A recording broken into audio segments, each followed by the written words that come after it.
മുതലാളിമാരോടൊക്കെ ഒരു കാര്യം ഉണർത്തുകയാണ്. ജോലി കൊടുക്കുന്ന ആളുകൾ, എംപ്ലോയേഴ്സ്, ഓലൊരു പക്ഷേ നാട്ടുകാർക്ക് ഒരുപാട് കൊടുക്കുന്നുണ്ടാവും.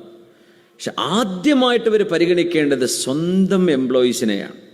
അവനവൻ്റെ കൂടെ ജോലി ചെയ്യുന്ന പണിക്കാർക്കൊരു മാന്യമായ ശമ്പളവും അവർക്കൊരു സന്തോഷത്തിന് പെരുന്നാളോ റമദാനോ വിശേഷപ്പെട്ട ദിവസമോ വരുമ്പോൾ ഒരു ഇൻക്രിമെൻ്റ്, എന്തെങ്കിലും ഒരു അധികം, ഒരു സമ്മാനമായിട്ടൊരു 100-200 അവർക്ക് കൊടുക്കുന്നു.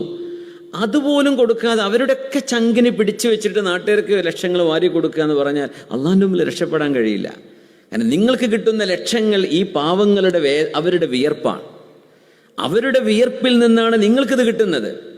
അത് നമ്മൾ ഏറ്റവും അർഹിക്കുന്നത് നമുക്ക് വേണ്ടി പണിയെടുക്കുന്ന എംപ്ലോയീസിനെയാണ്. പിന്നെ നമ്മുടെ ബന്ധുക്കൾ, നമ്മുടെ അയൽപക്കങ്ങൾ, ഇതൊക്കെ ക്ലിയർ ചെയ്തതിൻ്റെ ശേഷമാണ് ആ സർക്കിളിൻ്റെ പുറത്തേക്ക് പോകേണ്ട കാര്യം തന്നെയുള്ളൂ.